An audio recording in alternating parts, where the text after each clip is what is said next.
관련해선 정치 전문가들과 함께 자세히 분석하고 또 전망해 보겠습니다. 안녕하십니까? 네, 안녕하십니까?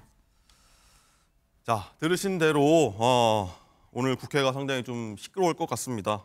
국회 그리고 이 당대표에 오르면서 야당으로부터 이 본인의 특검법 상정을 어떻게 보면 선물로 받은 한동훈 국민의힘 신인 당대표 오늘 아침부터 본격적으로 업무를 시작했는데 조금 전에 봤던 첫 의총에도 참석을 했고 또 오늘 오전에도 첫 최고위원회 회의까지 좀 주재를 했는데 그 영상 보고 얘기 시작하도록 하겠습니다.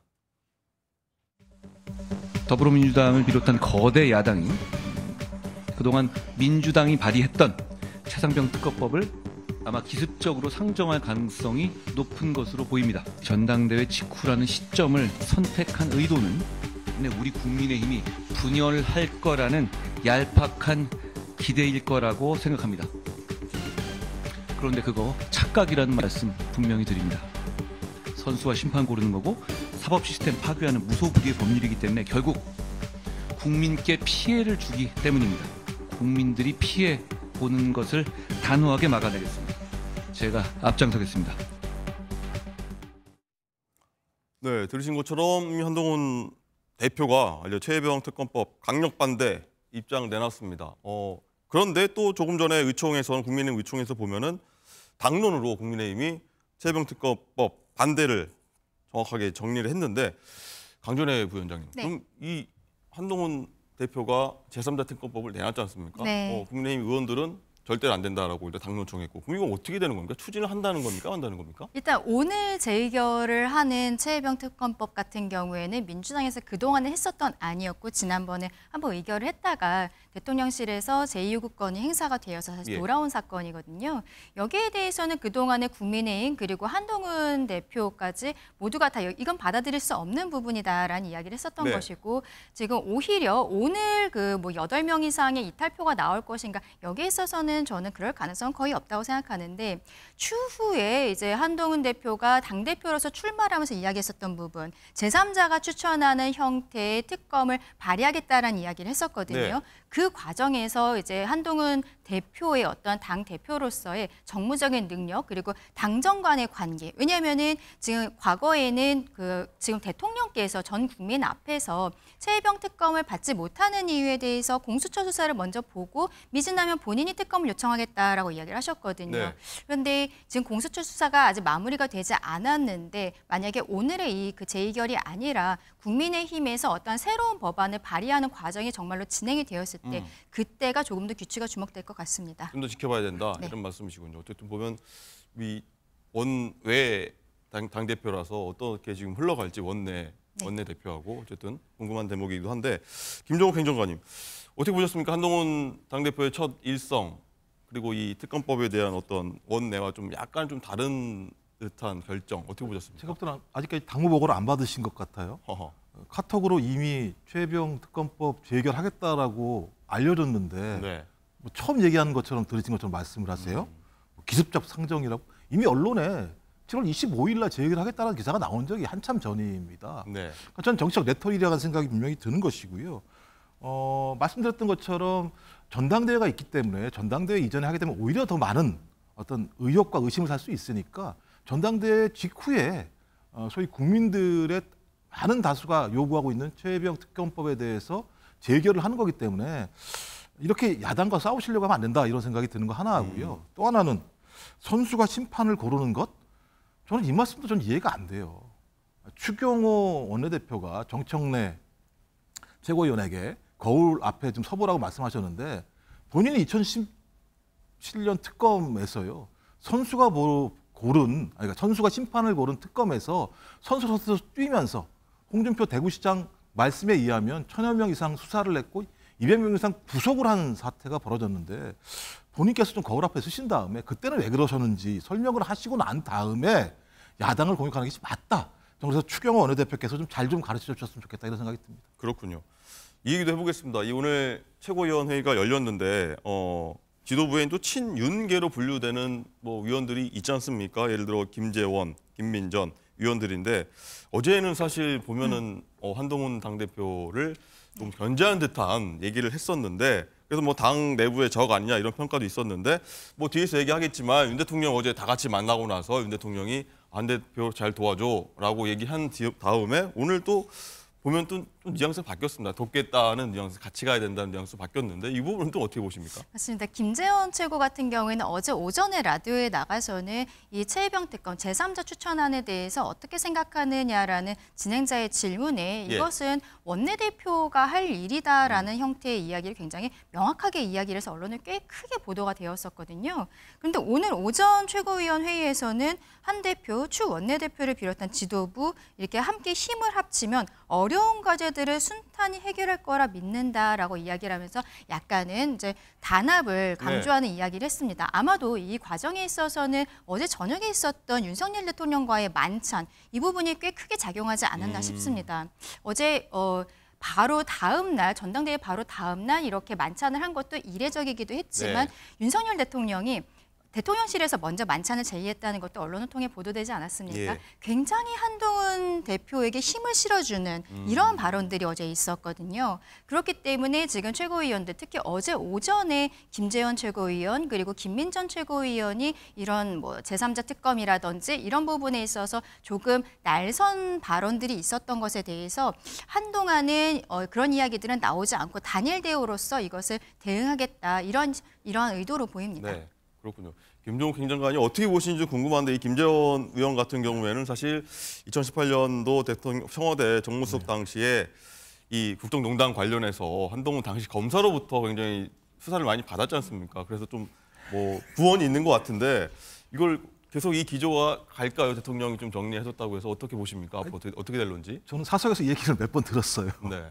본인이 계속 맺히셨나 봐요. 수사를 받으셨을 때 뭐 당연하겠죠. 그냥 수사를 받는 입장에서야 또 이제 검사도 마찬가지입니다만 또 유하게 또 수사할 수는 없는 거니까 예. 그런 게 있다고 하더라도 저는 어제 발언은 그냥 견제구라는 생각이 들어요. 아니 당대표가 모든 당무를 통할할 수밖에 없습니다.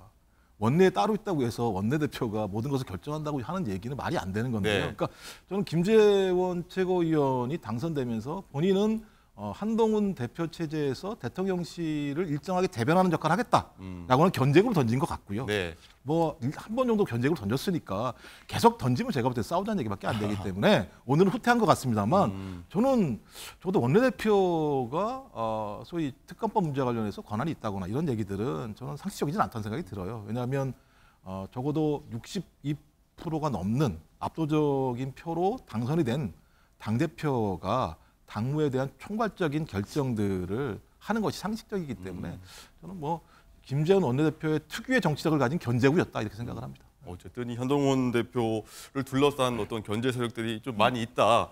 염두에 두고 좀 앞으로 쭉 지켜봐야 될 것 같은데 어제 또 말씀 나누는 것처럼 한동훈 네. 대표가 윤 대통령을 만났습니다. 뭐 어제 이번에 낙선된 후보들까지 다 같이 만찬을 가졌는데 178일 만에 만남이었습니다. 두 사람 관계는요. 자, 분위기 어땠는지 영상을 한번 확인해 보시죠.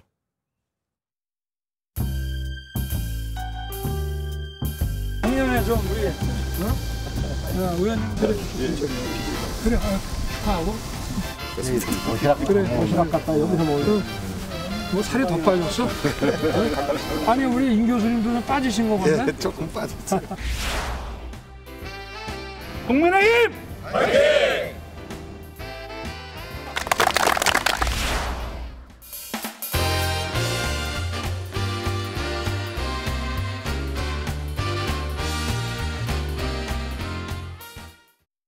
네, 윤 대통령이 직접 제안해서 이 자리가 만들어졌다고 하는데 전당대회 바로 다음 날이요. 뭐 굉장히 신경을 많이 쓴 것 같습니다. 이 술 못 마시는 한 대표 위해서 뭐 제로 콜라도 준비했고, 뭐 화학 강조하면서 뭐 사진과 영상이 없습니다만 러브샷까지 했다고 하는데 강전애 부위원장은 이게 진심을 보여준 거다라고 보이십니까? 화기애애한 모습이라는 것에 대해서는 우리 MBN 뉴스도 그렇게 생각하신 것 같아요. 지금 배경음악으로 저렇게 밝은 음악을 선곡을 해주셨다는 것은 적어도 우리 보수층, 국민의힘 지지층이 몇 달 동안 가장 보고 싶었던 모습이 저 모습이 아니었나라는 생각을 하게 되고요. 또 어제 식사 자리 같은 경우에는 독특하게도 낙선자들도 함께 하게 되었습니다. 당대표 후보였던 나경원, 윤상현, 원희룡 후보도 함께 식사를 하게 되었는데 이것은 대통령께서 그 그 전당대회도 직접 오셔서 이야기했었던 우리는 한 배를 탔다, 원팀이다 이러한 이야기들을 하셨고 지금 한동훈을 중심으로 똘똘 뭉쳐서 앞으로 나아가야 한다는 이야기들을 계속 힘을 주고 계시거든요. 그런데 다들 아시겠지만 전당대회 과정에서 사실은 서로 간에 굉장히 상처가 많았습니다. 그래서 야당에서는 뭐 이제는 한동훈 특검법에 대해서 조국혁신당에서만 이야기하던 것이 민주당도 받고 이거를 좀 진행하겠다라는 형태로 이야기를 하고 있는데 결과적으로는 한동훈 대표보다도 사실은 낙선한 3명의 후보들이 한 20년 이상 당에서 오랫동안 정치를 해오셨던 분들이기 때문에 이분들도 같이 초대를 해서 한동훈 대표에게 힘을 실어달라. 원팀이 되어달라는 이야기를 하기 위해서 낙선자들도 함께 부른 것이 아닌가라는 생각이 드는데요. 지금 저 분위기가 계속적으로 유지가 돼서 이제 당에서 원내대표와 함께 지금 한동훈 대표가 정말로 본인의 정무적인 감각 보여주면서 앞으로 좀 나아가는 모습 보여줬으면 좋겠다라는 생각입니다. 오늘 저렇게 해서 러브샷이 됐다고 합니다. 저희가 연출을 해봤는데. 김종욱 행정관님, 한과에서는 또 이런 의견도 있습니다. 이 낙선자까지 다 같이 모인 걸 두고서 뭐 좋게 보면 화합이지만 반대로 이 한동훈의 어떤 곁을 안 내주려는 의도다. 뭐 이런 해석도 나오고 있는데 그렇게 하면 이게 보여주기인가라는 뭐 비판 지적도 나올 법해요. 어떻게 보십니까? 뭐 제가 야박하게 말씀을 드리면 과거랑은 다르니까요. 그러니까 예를 들면 당선자들을 모여서 축하한다. 당원들이 당신들을 뽑았으니까 대통령으로서 당신들 진짜 축하합니다라고 하는 자리를 만들고 낙선자는 참 고생하셨다. 내가 진짜 위로의 말씀 드린다. 이렇게 하는 게 제가 볼 땐 지금까지 해왔던 과정인데 섞여 있으면 서로 좀 그렇죠. 그리고 또 당대표 입장에서도 좀 모양새가 좀 빠지는 측면들이 분명히 있는 거라는 생각이 들고요. 전 그래서 제 느낌에는 보시겠습니다만 저 행사 아까 화면 보면 거의 대통령 중심의 행사라는 느낌이 많이 들잖아요. 당대표 축하 자리라는 느낌보다는. 그래서 저는 좀 야당이나 좀 비판적인 입장에서는 대통령의 구심력을 확인하고 원심력을 방지하려고 하는 거 아니냐. 그 메시지를 뭐 대화합이라고 하는 측면을 통해서 대통령을 중심으로 해서라고 하는 이미지로 좀 해석될 만한 어떤 행사가 진행됐기 때문에 그런 얘기가 들리는데요. 전 이후라도 대통령이 신임 당대표를 좀 불러서 단둘이 만찬을 하면서 당정 관계가 얼마만큼 과거와는 다른 모습으로 갈 것인가라는 부분들을 국민한테 보여주는 이런 모습을 보이지 않는다면 지금 제가 해석했던 내용들 자체를 맞는 것으로 갈 수 있기 때문에 좀 그런 조치가 좀 다음 주 중에 이루어져야 되지 않을까 생각을 합니다. 강준혜 부의장님 생각 어떠십니까? 그럼 빠르게 뭐 대통령 측이나 아니면 한동훈 대표가 이제 선제적으로 한 번 더 만나시죠, 단둘이 이렇게 빠르게 할 가능성이 있습니까? 그동안에 한동훈이 만약에 당대표가 됐을 때 대통령과의 관계가 껄끄럽지 않겠냐라는 이야기들이 있었는데 본인이 당대표 선출이 되고서 바로 대통령에게 전화를 했었다라는 이야기를 했고 거기에 대통령실에서 화답 형태로 바로 다음 날 이제 만찬을 하지 않았습니까? 굉장히 빠르게 화합하는 모습들이 있는 것이 어쨌든 국민의힘 지지층에서는 굉장히 다행이다. 왜냐하면은 총선이 끝나고서도 사실은 한동훈 당시 비대위원장과 그 비대위원들을 오찬을 초대를 했었는데 당시 한동훈 비대위원장이 건강상의 이유로 거절을 하고 그 이후에도 측근들을 만났지만 대통령실과는 식사하는 모습을 보이지 않았거든요. 근데 어저께 이 모습으로서 그런 우려는 불식되었다. 근데 저는 어차피 대통령과 한동훈 대표는 곧 만나야 하는 상황이라고 생각합니다. 오늘 최상병 특검과 관련한 재의결에 있어서는 단일 대우로 나아갈 수 있지만 지금 한동훈 대표가 출마하면서 이야기했었던 제3자 특검을 하기 위해서는 앞서 말씀드린 것처럼 대통령께서 국민들께 하신 이야기가 있기 때문에 이것은 당내 의원들을 설득하기 이전에 대통령과의 독대를 통해서 어떠한 결론을 내고 그 이후에 당내의 토론이 이루어져야 된다. 저는 순서가 그게 맞다라고 생각을 하거든요. 그리고 뭐 지금 김건희 여사에 대한 특검 문제라든지 지금 조사 과정에서의 문제라든지 이런 것들에 대해서 어차피 대통령과 한동훈 대표는 뭐 이제 식사가 아니라 업무적으로도 독대하면서 자주 만나는 모습들을 보여줄 것이다. 그렇게 생각합니다. 알겠습니다. 언제도 독대 자리가 이루어질지 한번 지켜보도록 하겠고요. 두 분 말씀 여기까지 듣겠습니다. 감사합니다.